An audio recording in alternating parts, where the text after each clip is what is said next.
Hey, welcome back to Johnny Kincaid Podcast. It's a Johnny. I'm in the big van today, folks. So that's cool. That's probably let me drive something big, but he did. Anyway, welcome back to the show. Something wild happened this week. I want to share it with you guys. A couple shows ago, at the end of the show, I showed me with holding a couple albums of Ted Nugent. I found some old albums. I held them up. Anyway, a couple days ago, I got a call from Mr. Ted Nugent. Yep, I'm telling the truth. I know you won't believe me. Anyway, it's pretty wild. Ted, he found my name. He went back, heard a couple of my songs that I did, and he wants to do a couple of my songs and add a little bit of lead guitar, a little rock and roll to it. You know what I'm saying? They could help. I could help. But anyway, that's pretty cool. I had to talk with him. I was shocked it was him, you know. Anyway, man, it's been bad weather. March has really lasted quite long, I think. But let me look one. Wait a minute. Looks like it's April. I guess it's April 1st. You know what that means? April Fools. Ted never called. Can you believe it? Now, the real story is Nashville called, and they want me to do a couple things with Shania Twain. But that's, once again, April Fools. Okay. I'm done with that. Okay, anyway, on today's show, pretty exciting, I got together with one of the how do you say this? Guy started a show with me. You'll remember him as a Hollywood legend, Sir Michael. So I got together with Sir Michael a couple of days ago. Not Ted Nugent, it was Sir Michael. That's right, I was wrong.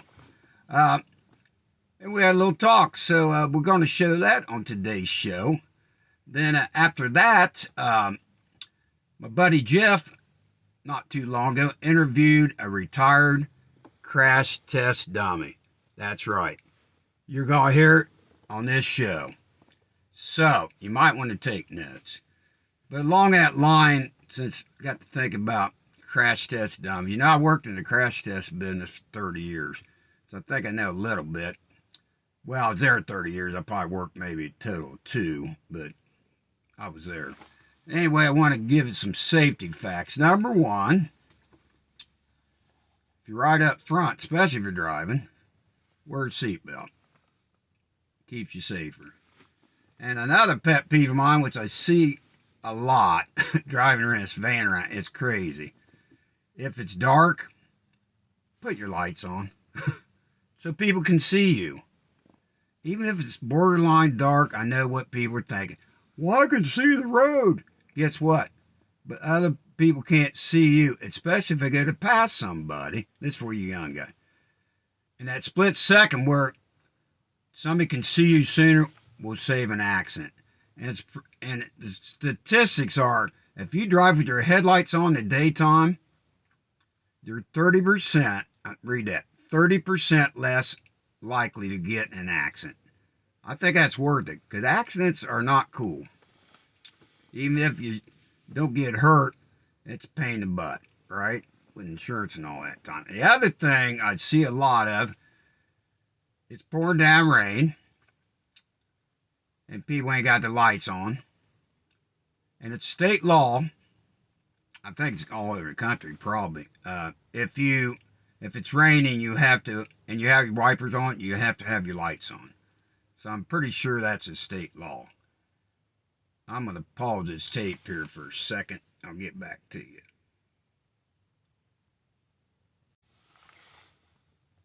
Hey, I'm back.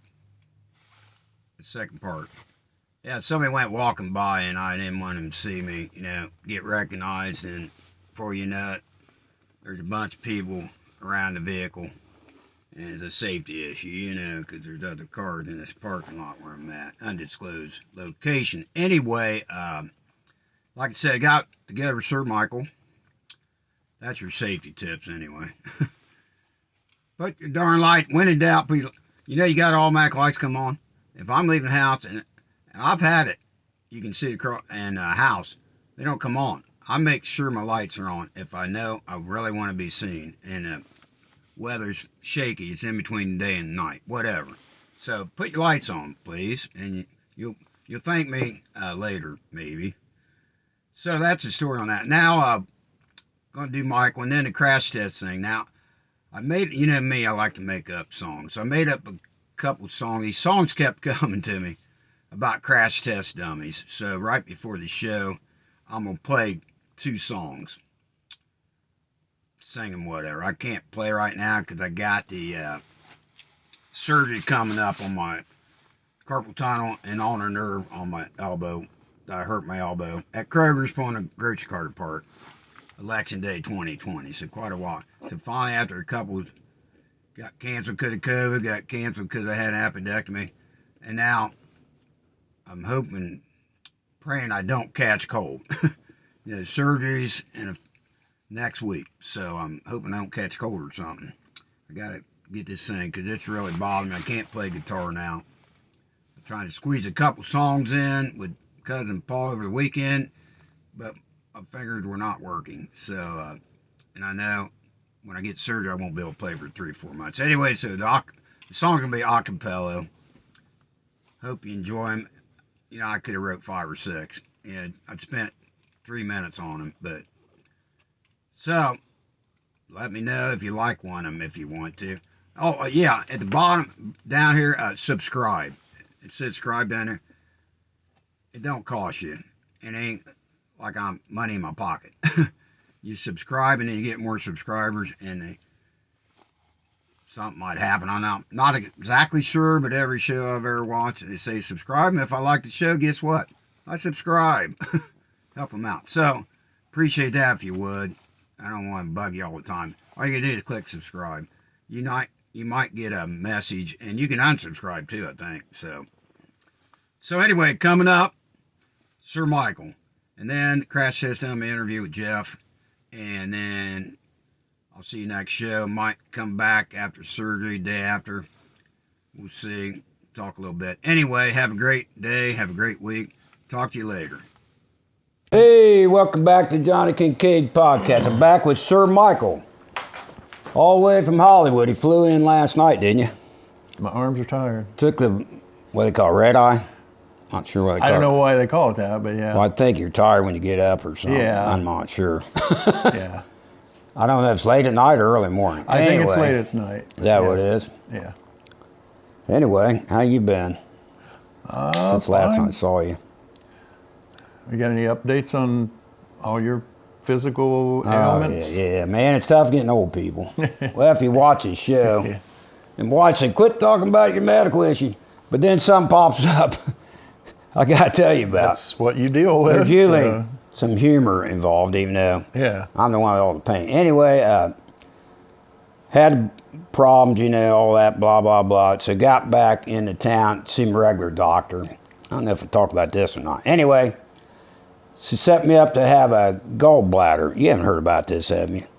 I heard it on last show? I knew there was something with the gallbladder you were talking about. On the last show? I think it was. Did I mention getting it done? No, I don't think I did. I don't think you went into it. You just said, because you're trying to figure out why your stomach was hurting. Yeah, 3 months after that. Emergency after that. Yeah. Anyway, she said, stop aiming my gallbladder. I said, well, we're going to do an ultrasound on your gallbladder. So the lady from the gallbladder apartment. Come get your gallbladder's in. It was kind of, these stories I tell are 99% true. I don't make it up too much. I might add a little bit to it, but I'm not going to add nothing to this. It's fun in itself. Anyway, my doctor said they'll be calling you to set up an appointment to get the ultrasound done. It took a week or so, 10 days. I don't know, everything's busy now. Anyway, a lady called on gallbladder, and she said, first question I want to ask you is, do you have a gallbladder? Do you have one? I'm thinking, yeah. You're like, wait a minute. That's why I'm not coming in to see if I have one. I'm coming in to see if there's something wrong with it. There's blank space there where it's supposed to be. I bet my tongue, because you know me, I'm a wisecracker. Yeah. I played it pretty straight. Apparently, what I figured out after the call, some people go in there and don't realize they had the gallbladder taken out before. Wow. I guess. So you're wasting your time. My dad had his out when he was like a young kid. So, oh, yeah? I mean, he could have forgot when he got older. Oh, wait, did I have that? Yeah, I could see that. I mean. So now I'm half afraid. I asked my wife for it again. Do I have a heart? Because I don't waste money. Don't get my heart worked on if it ain't there. What do you mean I have a heart attack? I don't have one. Yeah. Fine. Anyway, so I went in for the gallbladder test. Lady's real nice. I don't know if I told you, I've been having back spasms for a month, right? So that's a lot of fun. It grabs me when I first get out of bed. So I've learned I move real slowly. I've slowed enough before, but now I'm sliding, you know, because when I stand up, when it gets me. And Is it like muscle type thing? It's like grabs you like that. It doesn't have anything to do with sciatica or anything? No, it's in the middle of my back. Middle right side. That's weird. So. You want me to punch you real hard? Nah, we tried that. But anyway, so I went and had a test, so wasn't too bad. And said, can you lay on your side? So I go on my side. Oh, it grabs me. You know, usually during the day, like now, I might have any problem with it. When I first get up, I start moving around. It still hurts some, but it doesn't that intense grab. If anybody with back spasm knows what I'm talking about. So, and then I had to go to the other side. And I explained to her my back thing. So when I grimace out in pain, it's not like, you can't roll over. Well, I've got a condition, okay? So anyway, and I think it took maybe 20 minutes or so. It wasn't bad, but sometime during the test, she'd say, hold your breath. Then say, breathe. So I did that a few times. And I'm doing okay. So she says, hold your breath. And then I hear the phone ring. And I'm thinking, she ain't going to answer it. While you're holding your breath? But I hear her talking. Oh, no. So I'm thinking, I don't want to screw the whole test up. How long do I need to hold this? But I'm running out of breath here. I finally said, let it go. And she act like she didn't notice anything. Didn't care, yeah. I'm thinking. Yeah, but you're like, that's the last thing you were told. She couldn't wait 5 more minutes to answer that call, and it seemed like it wasn't anything. It was from the other departments or whatever. Man, I thought, man, I'm holding breath, and then when she got that phone call, you know, I'm chuckling deep down, but then I'm also dying from not breathing. So. Yeah, you're like, can I breathe now? So then the test is over. I get up, and I put my coat on stuff, and she said, don't forget to buckle your pants up. I still have my pants unbuckled because they pull them down just a little, not to see too much. So they don't fall. The room's dark, too. I mean, you go any lower, I might have to light a candle or something, you know. So you're probably thinking, let's get this fool out of here. God, he's got back problems and he's got front problems. Back and front, yeah. So anyway, long story short, it's not short, but they come back that they still think I'm constipated. God, you got to be kidding me. And that's comes from the gallbladder. Doing your back spasms is constipation? No. My pains in my stomach. Okay. We're not sure what so the the back gallbladder is okay then? Everything's fine. All right, good. I mean, you're kind of glad, but older people know. You want to know the reason. Yeah, they don't know. Yeah. So I'm having all these pains. Wow. So she wants me to take some stuff for a month or so. It's been a few days. You know, I didn't think I was constipated. Would enema help with that? I don't know. Are you asking to do something? No, maybe they didn't think of that. He's from Hollywood. He's offering to do an enema on me. Wait a minute. Shoot. She didn't mention that, and I'm not going to ask. That's supposed to loosen your insides up. Well, the medical doctor didn't say that. That's what I'm saying. Maybe they just didn't think of it for some reason. You know, sometimes I'm in there, I'm thinking some painful stuff, and I'm thinking, I ain't going to suggest it. Yeah, you're like, oh, yeah, Johnny, that'd be a good one. Yeah, let me not. It hurts quite a bit. Say that. That may be it. I'm making. Maybe a catheter would help. I'm holding back, you know. I don't want the cure to be worse than the symptoms. So anyway, that's where I'm at with that deal. But the back spasm, I'm going tomorrow, in fact. They're going to do acupuncture on my back or something. Hopefully, it's a visit or two. Because next week, whenever you see this, I'm having my arm operated on. I hurt a year and 5 months ago. Now it's so bad I can't even play guitar. I was going to play guitar today, but yeah, I can't come close playing guitar because it hurts all up through here. But that's been over a year ago. And now it's finally hurting where you got to get fixed. Cause sometimes nerve won't come back if you wait too long. So anyway, that's where I'm headed with that. Well, good thing you're getting it done now. Yeah. At first I thought, my back hurts worse than that, and so does my stomach. But now it's right up there with them too. Vertigo's a little better, so I don't want to keep talking about. Everybody's got problems, right? What you got going, Emily? No, just getting. Let me write that down. Just getting settled in with stuff. I got a lot's been happening, but. There went my notepad.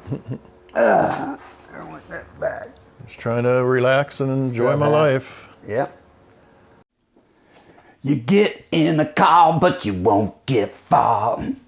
You're a crash test dummy. Ba-bum-bum. You're a crash test dummy. Ow. You're gonna take a fall when your face hits a wall. You're a crash test dummy. Dummy. You're a crash test dummy. Dummy.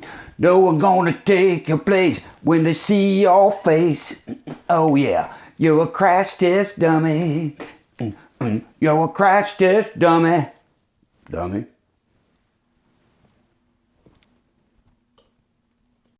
Get ready, y'all, cause he's gonna take a fall. He's a crash test dummy and he's gonna hit a wall.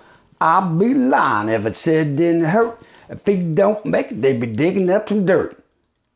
He's a crash test dummy. Yes, he is. He's a crash test dummy. Yes, he is. I'd be lying if I said it didn't hurt. If he don't make it, they'd be digging up some dirt. So you fools out there, so won't you slow down? Don't be a clown.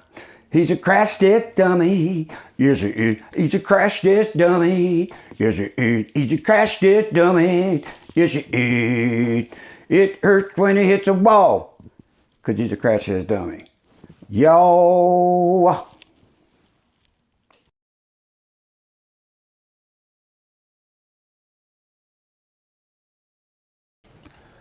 Hello out there, this is Jeff and I am on the Johnny Kincaid podcast.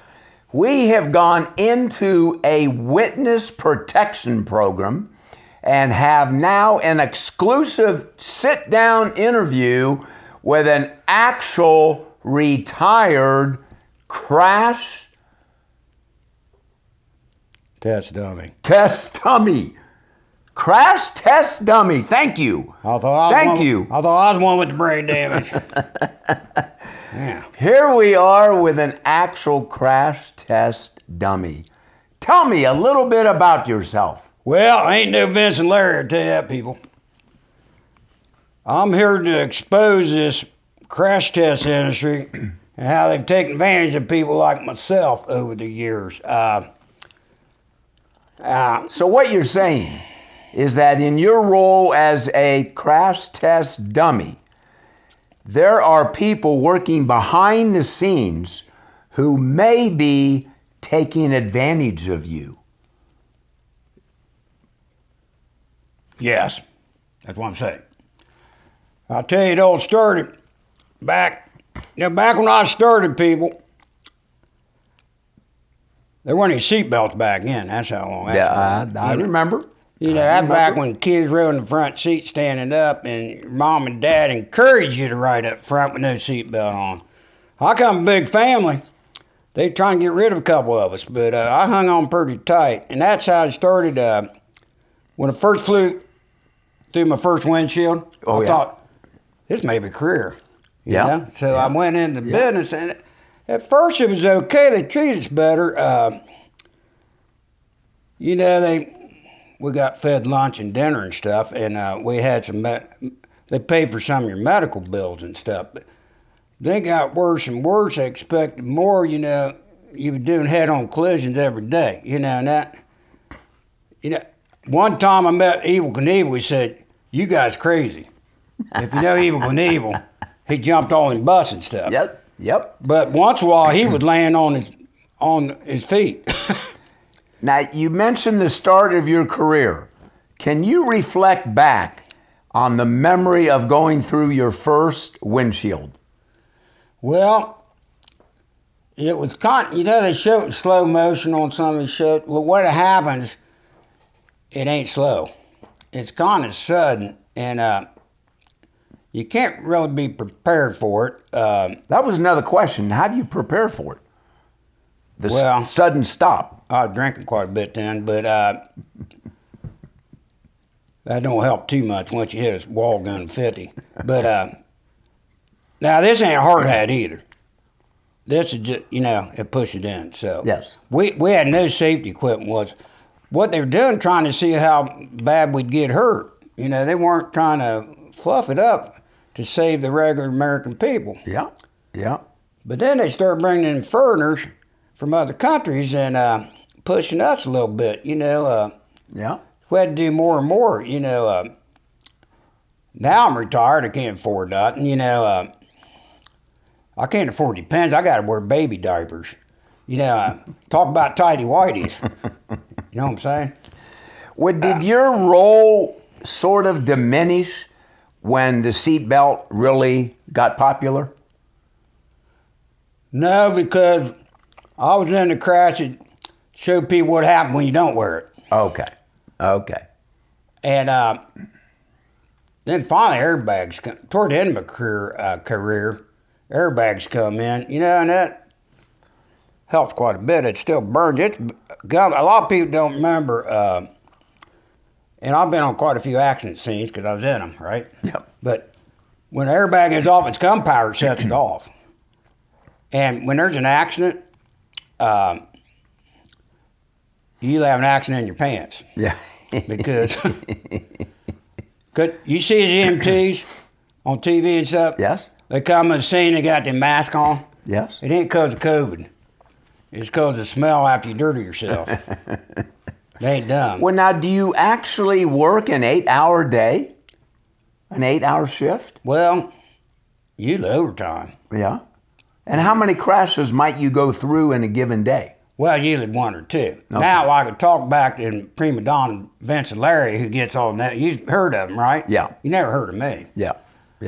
Vince and Larry's prima donnas. See, they get the little fender benders where they barely touch and the airbag, see if airbag is off. That's Vince and Larry, they're waving the crowd, people asking autographs. Then the big guys come in, me and a couple other guys, and we do all the work. Vince and Larry gets all the credit. I got you. Now, I've always wanted to ask, a crash test dummy, do you actually qualify for workman's compensation? Workers' compensation. That's if you get hurt on the job, then you get money because you cannot work. Sort of like Affleck. Affleck? Is that that duck running around? Yes. Well, to tell you the truth, Bill, never heard such thing. But, Never heard of workman's comp? No. Well, what about sick days? Everyone fire? Yeah, Want thank smoke? you. Thank There you. What about sick days? Do you accumulate sick and vacation days? No, because they want me to look sick. If I ain't puking, they lay you off. So if you don't feel good in the morning, you still go to work? Oh, yeah. Okay. That's usually when I go. I feel like crap anyway. What about your lunch hour? Do you get a lunch hour? Well, we get lunch 10 minutes. I don't know where they come up with lunch hour. They changed the airbag and throw me back in.